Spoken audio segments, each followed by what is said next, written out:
Hello, hello, hello. Oh, Emma's already in the chat. Hello, Emma.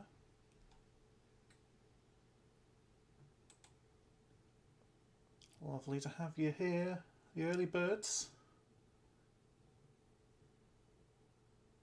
For a bit of Globby's action.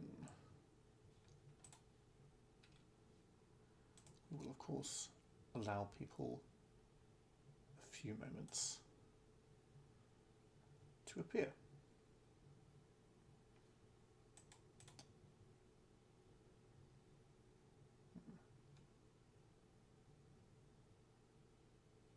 Possibly there might be some bitrate issues. Wondering if I have a fix for that.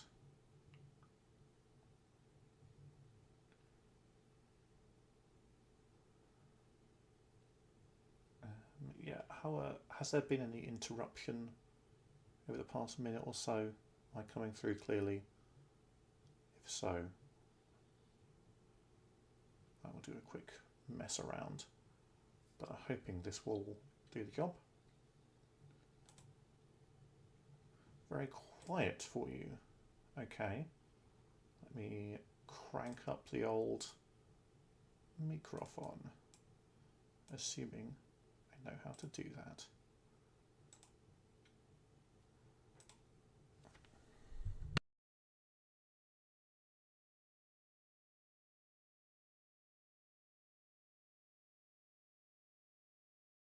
Alright, I have turned up the gain. Is that better for you? I've just messed around with that. Yeah, my microphone is not in a super convenient position for me to quietly fiddle with, so it is a little bit of a palaver, but hopefully that will be an improvement. Do let me know if so.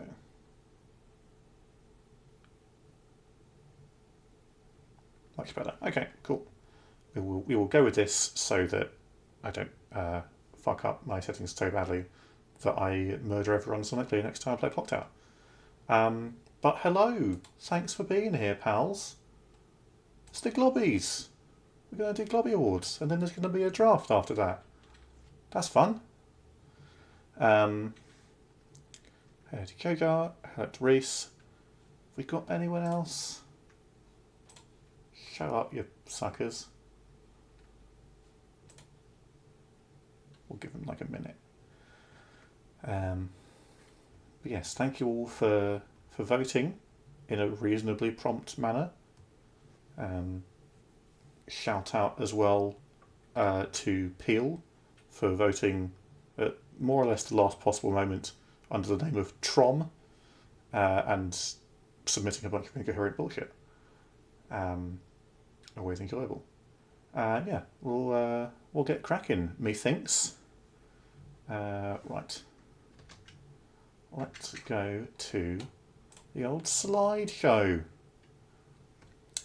So, any second now it will load to me. There we go. All right. So, season 22. This season was long. Our biggest ever season. Four new teams, and just a shitload of matches. Like holy cow, a lot of games. And so obviously in celebration of that, this Globby stream will be the longest ever.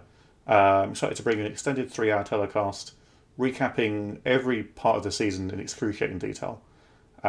So get excited for that. We're really going to dive deep into everything that was great about season 22. And we'll start the draft sometime tomorrow morning. All right, let's get going.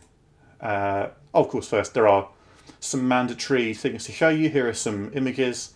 I could change some of them, but the animation's already set up and it just feels like a waste of my time. But aren't they lovely?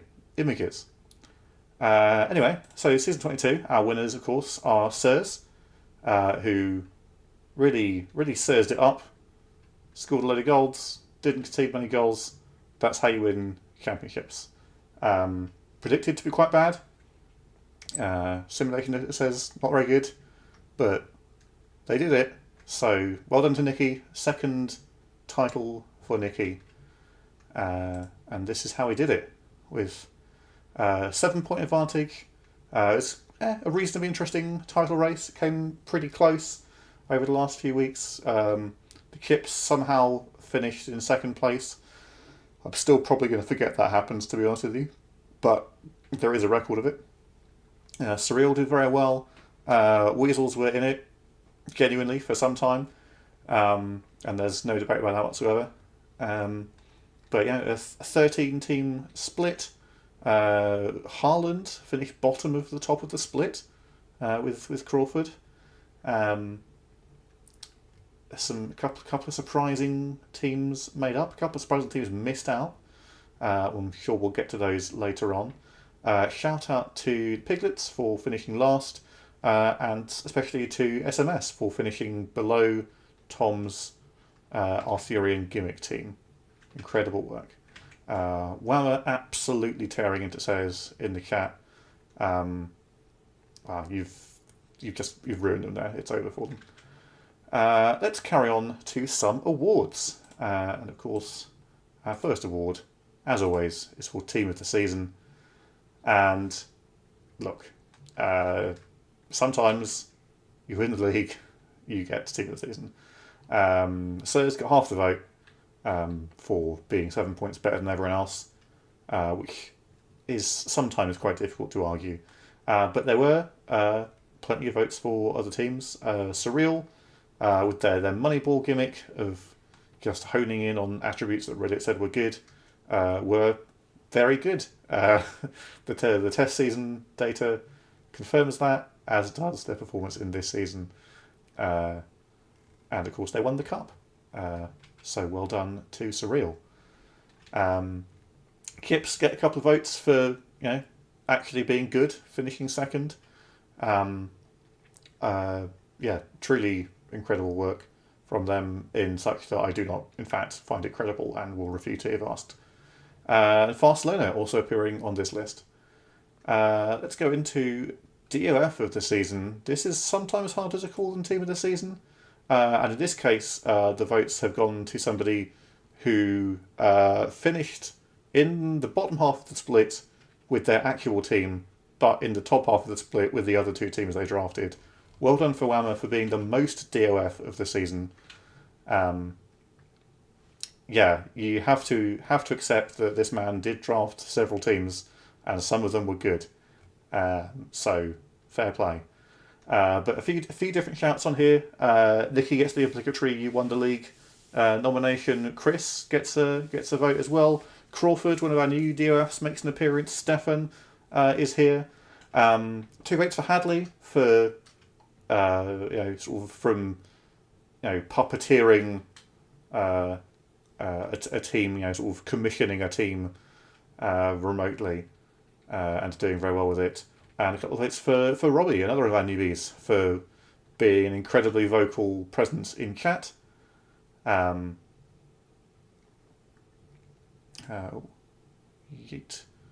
that. It was. I'll spoil it. I voted for Robbie. Exciting new voice in the chat. Was a frequent watcher. It was great to have him. Great to have all our new faces. To be fair, they've really helped liven things up a little bit, and we're going to have some more next season as well. So that's very exciting. But well done to Whammer for just being very DOF. Next up, let's go to, is it Manager next? It is Manager of the season, there you go. Once again, look, Manager wins league, wins Manager of the season. To be fair, to Dan, Sirs not particularly expected to dominate. They were not many people's tips for league winners, but they did.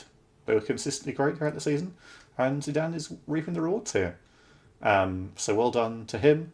We've got shouts for the likes of Danny Blind at Kips, Jorginho at Piglets, I guess. Unai Emery for turning a weird Weasels team into sort of title contenders. And a couple of votes from people who seemingly do not understand how words work.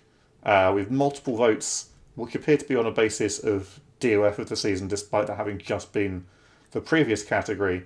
1 vote for Hadley, who is not a manager in this game, and one vote for not Nikki, which was already like implicit because again, Nikki not a manager.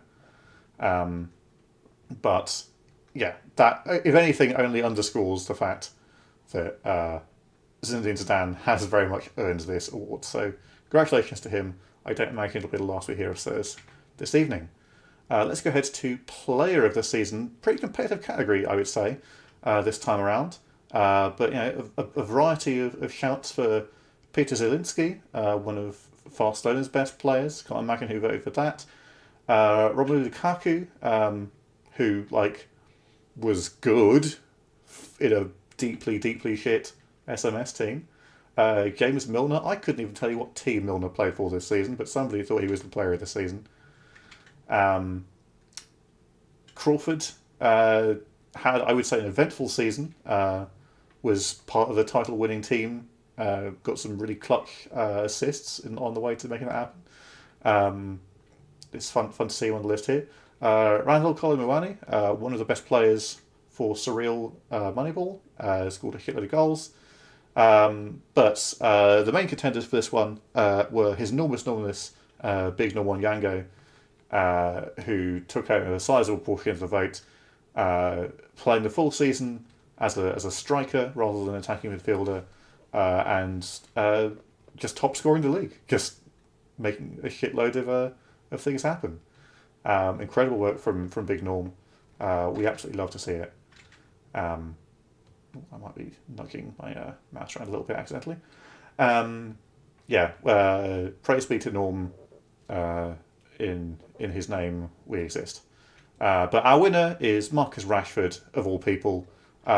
Just an absolute monster for Surreal this season. The best player in one of the best teams in the league. Scored a hatful of goals, got a good number of assists. Just absolutely terrifying on that left wing. We may never see him shine this brightly again, but it was an incredible season for Marcus Rashford. So fair play. He is our winner, and I'm going to go and follow my instructions and move my camera around a little bit. Whee! Here I go.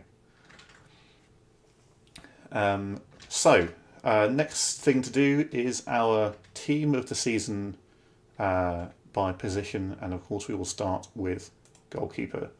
Plenty of options here in that I don't really remember any goalkeepers doing well because it doesn't really matter very much. But everyone on the shortlist got a vote. Hells Bells picked up one. Shouts for Alex Murray, who had, I would say, a turbulent season at Dinamo Zagreb. Kind of figuring out his relationship with his DOF there, but got in some good performances. Jordan Pickford at Discali, I want to say. Again, not important. Donna Summer at the Elves. The Elves weren't good this season. I don't know what Donna Summer's doing here, but it's nice to have him. But our winner is Unai Simon at the Chips, who I imagine was probably quite good because the Chips were quite good. So well done to Unai Simon, our goalkeeper of the season. Next position for us to cover is right back of the season, which is, of course,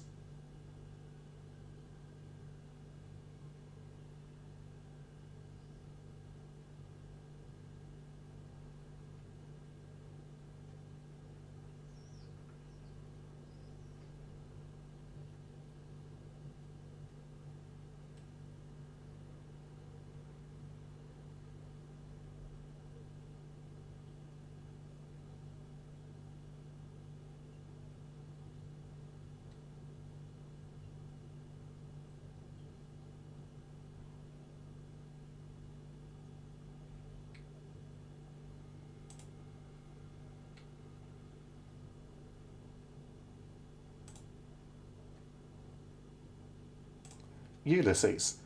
An obvious win here. Just basically the best right back of the season without any dispute.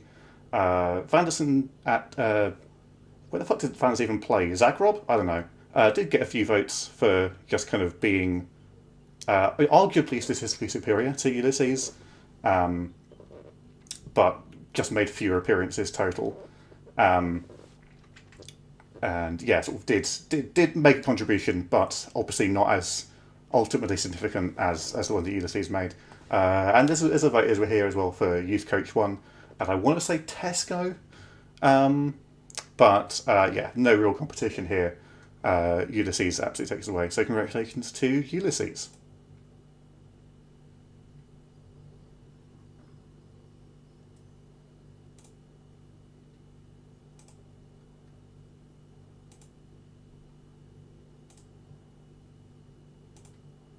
Yeah, sorry. Don't know what came over me.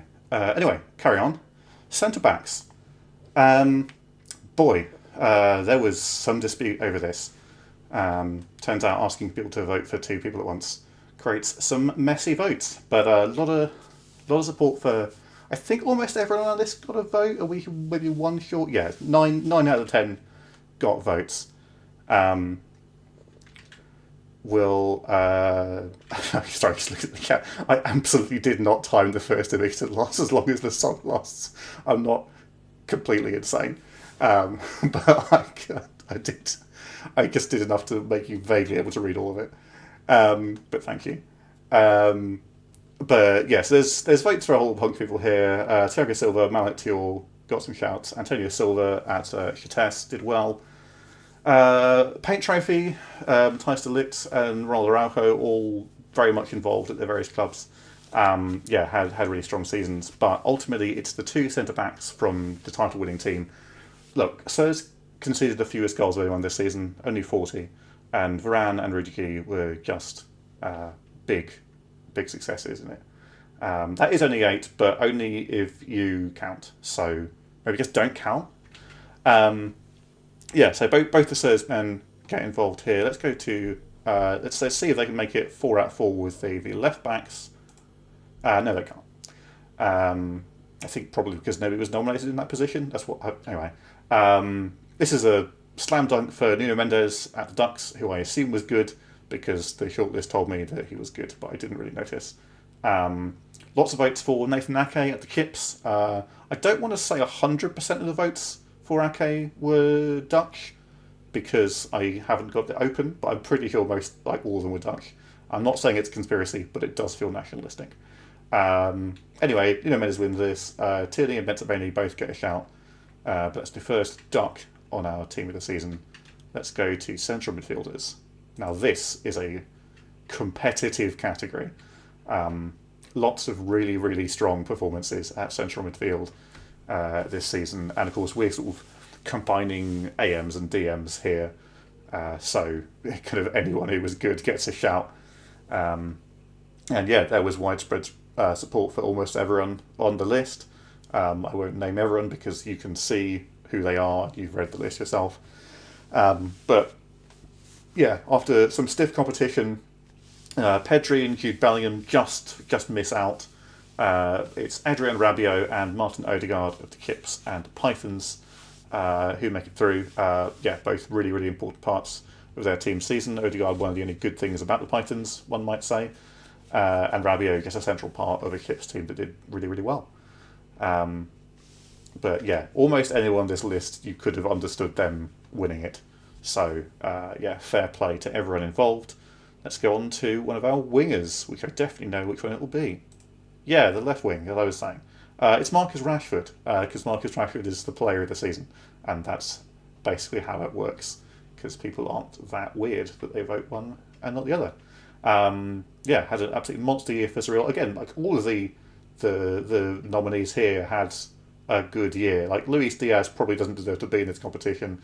It is not in the same league as everyone else here. Musiala did well for Tesco, but it's all about the top 3 really. Like all of them had a decent shout. Sterling was superb for Sirs.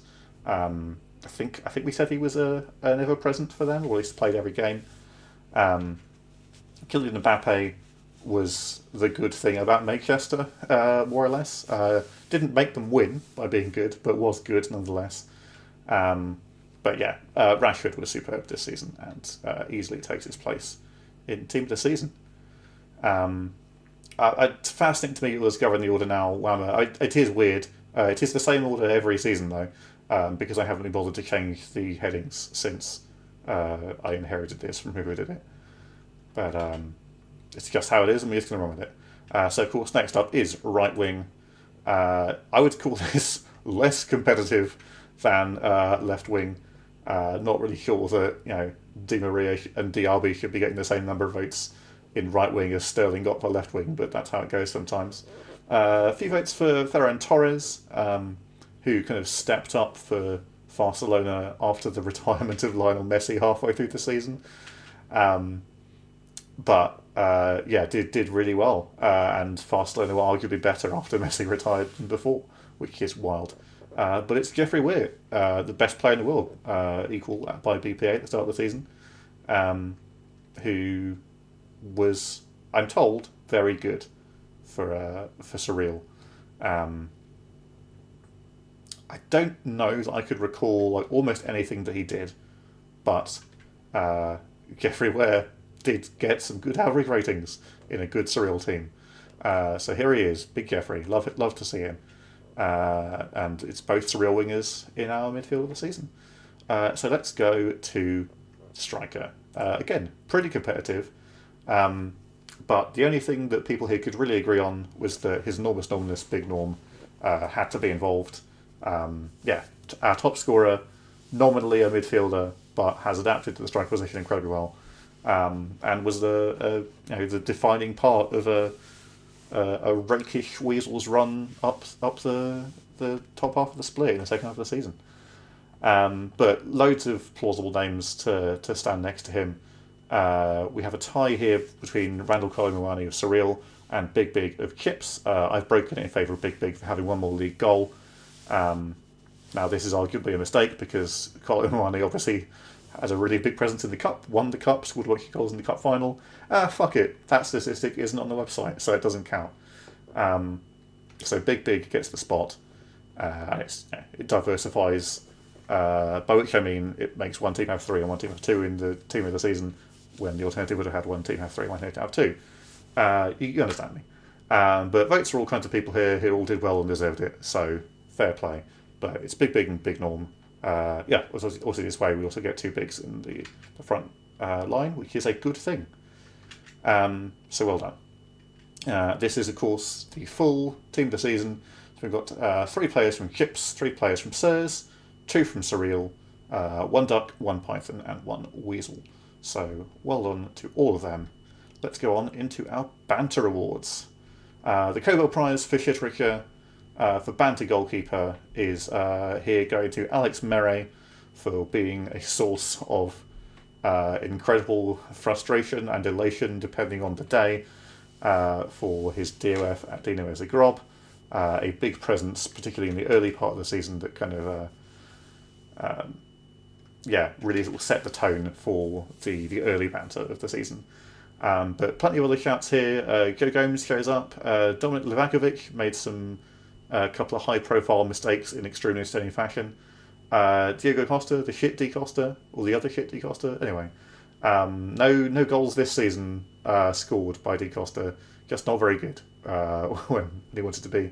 Thibaut Courtois, another one of those people who punishes the new DOFs for thinking that high CA goalkeepers are good. They are in fact not. Courtois is a waste of your time. Don't draft him. And a shout out for Gugishand as well, a pleb who appeared in like 1 game and was like surprisingly good. Full disclosure, I forgot about Gugishand entirely, and then I saw somebody vote for him in the form, and I was like, "You're right, that was my favourite goalkeeper of the season." A pleb called Shand, who I think saved a pen. What a dude. It was a shame his PA was shit and we couldn't turn him into a real person. But yeah, player of the game, Giga Shand, what a dude. We will remember you as long as somebody puts your name down in the form. But Alex Merry is our banter goalkeeper. Let's go to banter defender. A few shouts here, none of them super compelling though. Joe Gomes is here. Rudy Key, I think this is for playing left back at some point or something like that. Fabinho was not very good. The bench, where did he even play? I don't know. Probably wasn't important. Quentin Merlin, it's a terrific name, to be fair. Like, Quentin Merlin. I would like to be called Quentin Merlin.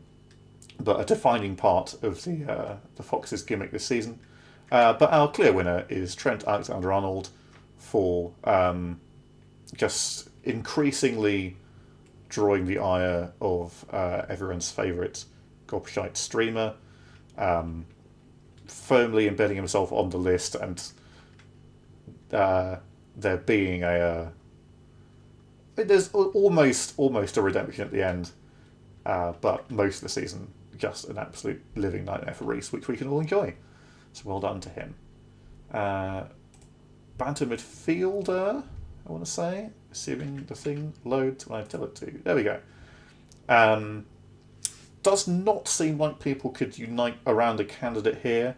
We've got a shout for Daily Blind for, I don't know, presumably a reason.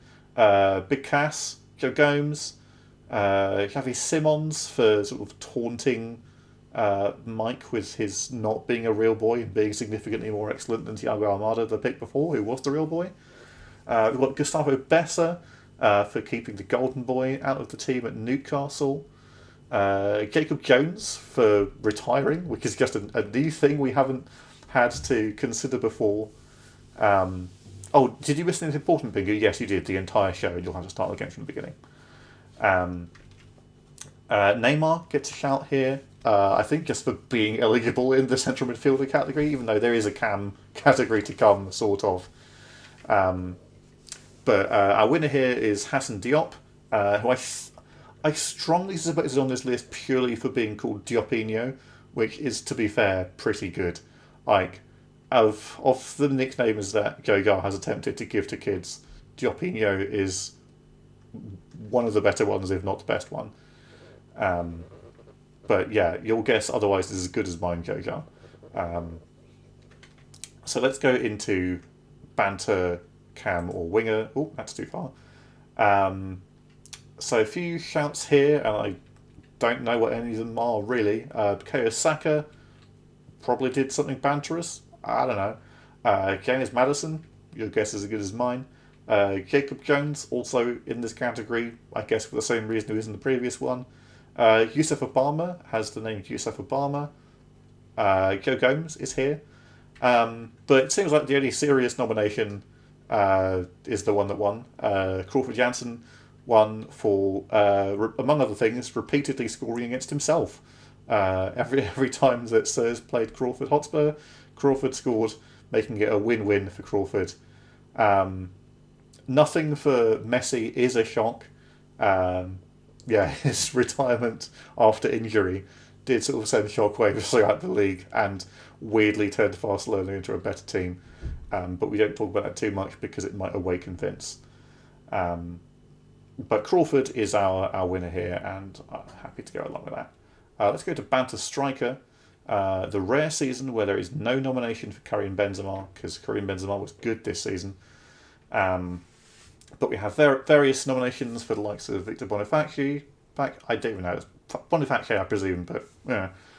Victor Gyökeres, Joe Gomes is here. Rasmus Højlund at Manchester, the real boy, who was not great, fair to say. A couple of votes for Lucky Redebi, Old Man Lucky, the one man going backwards at Newcastle in CA while all the kids around him developed quite significantly in some cases.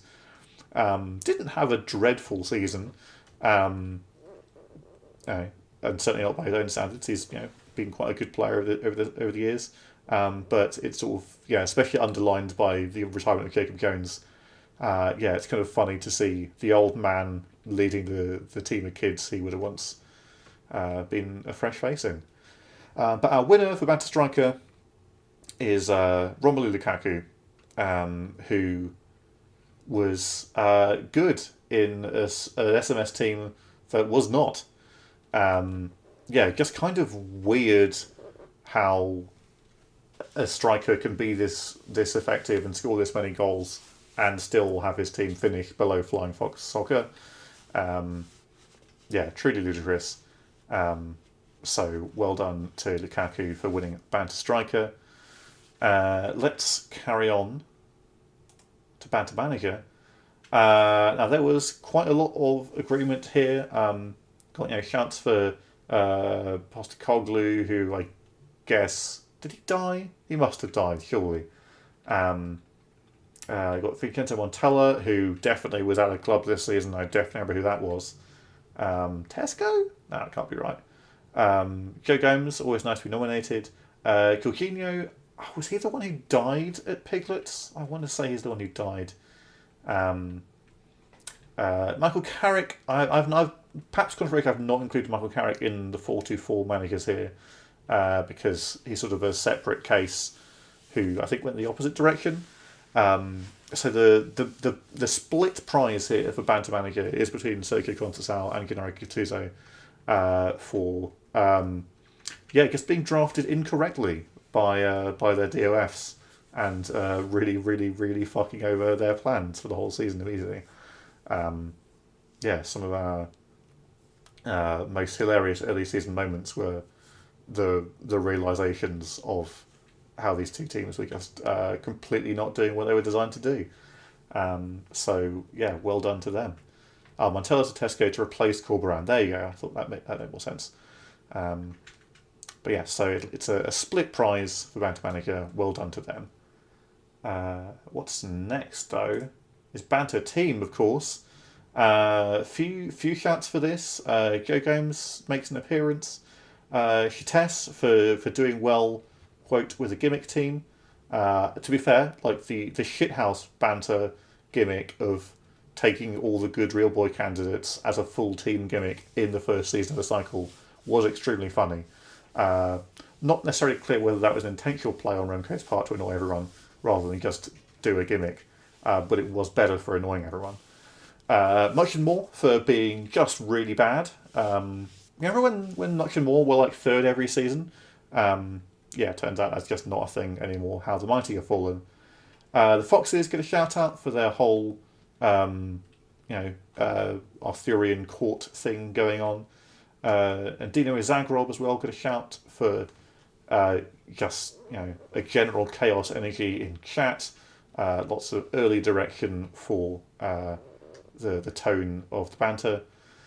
But you have a split vote here between SMS for being hilariously shit and Weasels for kind of living rent-free in Reese's head and kind of manifesting a title challenge just by saying it. I'm going to split the vote here in favour of... break the tie in favour of Weasels because I can, and you can't stop me. And if you didn't want this to happen, you should have been in charge. So I want it and I'll take it. Thank you. Let's go on next to Gimmick of the Season. Now, all kinds of stuff here. None of it really cohered into anyone agreeing with things, but I think there are several interesting ideas here. Chitesse, again, for the Real Boy-esque gimmick. Delos picking incorrect formations from their managers for their plans gets a shout. There's an extremely long answer that I've tried to truncate here and I haven't truncated it enough. It was basically there was a promising gimmick early on, but the season was so long that I forgot what it was. Jogar doesn't understand CA and PA gets a shout out here. Reese pretending not to know who George's players are, as my low CA backups kept making it onto the field. Reese consistently could not remember who they were. Joe Gomes gets a shout out. The Weasels going to win the league. That he sort of became like a refrain that took on a life of its own in Reese's mind and became an interesting part of the latter half of the season. The Turkey Manager as our new system for emergency replacements for teams when the DOF is not available to nominate a successor. Just Pink, whoever's managing Turkey, it did the job for a few teams this season. But our winner of Gimmick of the Season is for King Arthur et al., the Court of Flying Fox Soccer. An interesting new take on the gimmick team from Tom, with a whole bunch of things to fit his theme, some more clearly than others, and it resulting in a team that beat SMS, so fair play to him. And let's carry on. What have we got next? Surprise of the season. All kinds of people showing up here. Ferran Torres improving Barcelona after Messi died. Jacob Jones in Kid retires shocker. I don't know if any of us were expecting this to be the season that he did so. Sirs being good, gets a shout. Big Hands Ali, I think is meant to be Ali Mo, but I don't really know. I've just put it on the list. I'm sure it'll be fine. Makester's Cup run, a bottom split team making it all the way to the final, and then getting just absolutely honed at the end, being 2-0 down in about 10 seconds time, and getting through the whole of the cup final without taking a shot. Truly incredible work. I wish I'd remembered that fact when I was voting. It only just come to me, but that was very funny. The 0-shot cup final. Marcus Rashford being really good. Gets a shout. Diego Simeone, I don't really know what's going on here. I think didn't he come in at full man after somebody died? And I guess they were okay. Not clear. Diego Simeone is here. Joe Gomez is here. But our winner for surprise this season is Kips being good. Because obviously they are a team that is sort of, I believe, legally obliged to finish 17th from what I can tell. But did finish second this season and did that. So well done to them, I suppose. Back-to-back second place finish is truly insane and not a thing, I believe. Not got a lot left in our awards. Let's go to disappointment of the season. Now this one I think is gonna... This feels controversial to me. The Piglets have won this. And I could not tell you why. Yes, there was it's a gimmick team made up of some competent players, but it was very much a gimmick team. They were bad, I guess. Sub kids, that the kids weren't bad either.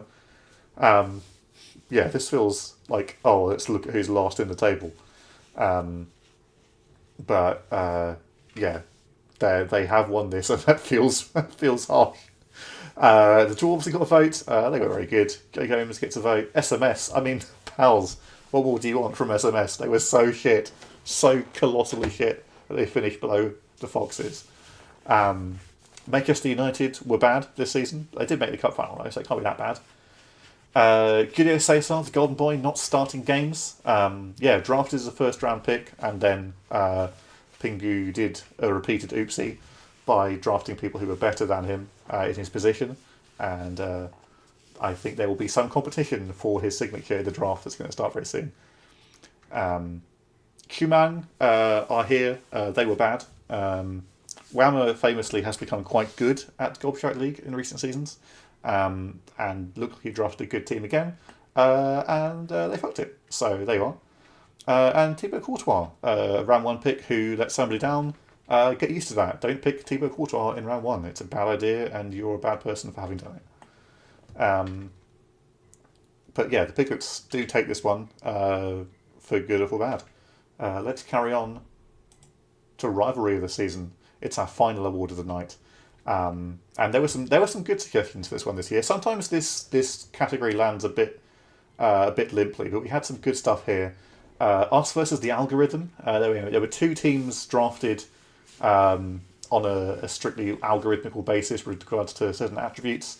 One of them fucked it with their manager choice, but the other one was a serious threat throughout the season and won the cup. And there was a genuine chance that we were going to lose both the league and the cup to a team drafted just by measuring what numbers were best, which might have been somewhat disheartening for all of us. So there's that. Joe Gomez versus Eternal Monologue. Thanks for showing up, Joe. Always a pleasure. Crawford versus Crawford gets a shout for frequently scoring against himself, but kind of a positive rivalry where whoever loses wins. But also, this is not the only vote in which Crawford is involved, because the Jansen Bowl, of course, it's our first season with father and son playing against each other. Both made top half of the split, so both got to replay each other later in the season. We had two outings for the Jansen Bowl, Todd and Crawford. It's just a really fun dynamic to have them both here, and it was a treat seeing them face off this season. Joe Card versus the FM Scouts, a classic that's reared its head again in the last few days. Feels a little bit recency biased, but that's fine. Sirs versus Pythons, a somewhat one-sided rivalry that was apparently pushed a little bit further this year. But our winner, it's perhaps unsurprising, Robbie versus Alex Meret. A love-hate rivalry, I think you'd say. where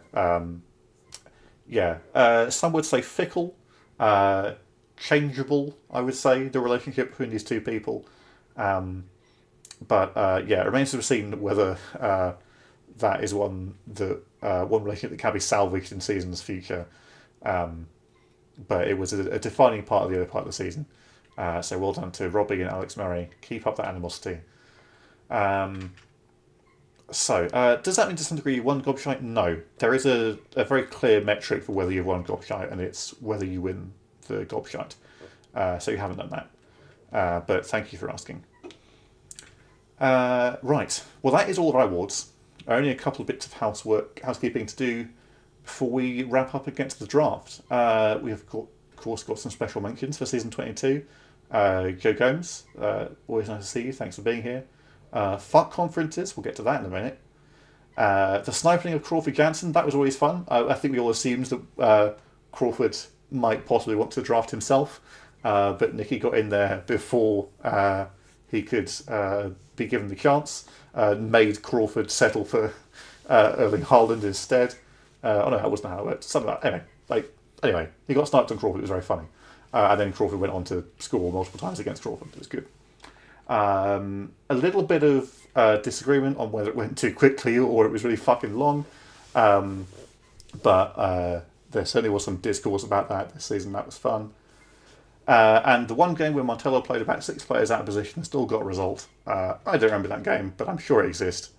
So that is fine. But let's move on to some other business. So, as you know, we had an AGM very recently to figure out what we're doing for the season about to start. Now, the overwhelming consensus on one category was very clear. There is a clear mandate for us to be able to skip games on stream if appropriate. Like, this is obviously not something we plan to abuse. Like, we still want to watch most games, but if the season starts to drag and certain teams are, not being followed by their DOFs and can't affect the ultimate results of the season, we have now a remit to skip them if appropriate, and maybe catch up on just the goals. But yeah, this is not suddenly going to become a lightning quick season as a result of this, but it gives us a few tools to make edits where we want. But the bigger question was about season format. Now, the clearest result from the option presented was that we all think probably with the 29-team season, the split was no longer going to suit our purposes in its current form of just everyone plays everyone and then we split and play half again.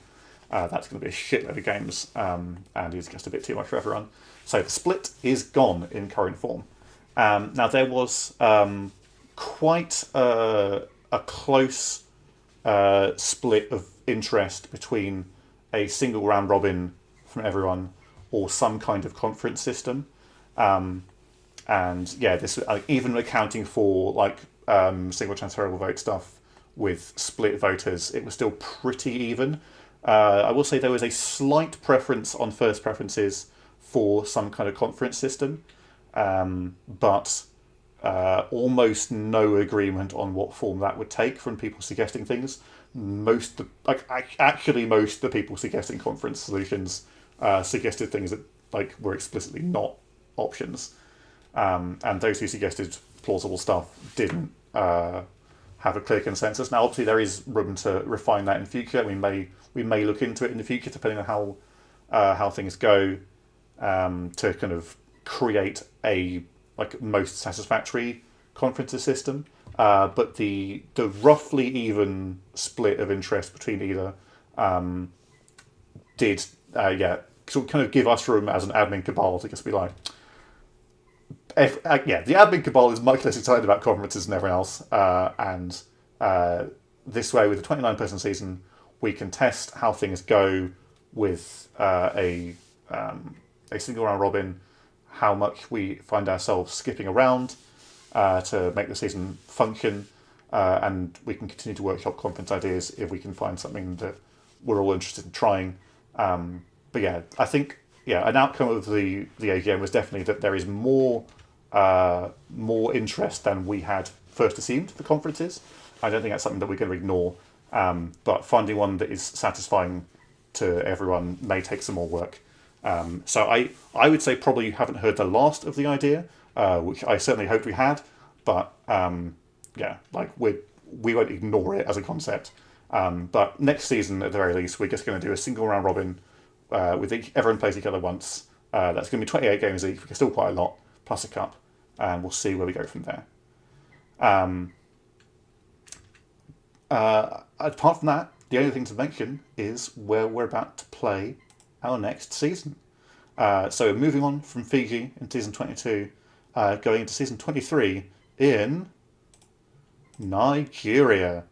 Home of JK Okocha, Kanu, lots of incredible players of years past, and some current day gobshite mainstays, and a pretty good youth rating. So could see a whole bunch of kids on the horizon. But that is coming up very soon. We're going to head to Nigeria for season 23 in single round robin tournament. That's been our show. Thanks for joining me for the Globbies once again. It's been a pleasure doing all this bullshit with you once again. Looking forward to another draft. Let's head over to Discord now, where Whammer's going to do some wheels. I will see you there. Thanks for tuning in. And in the meantime, go away.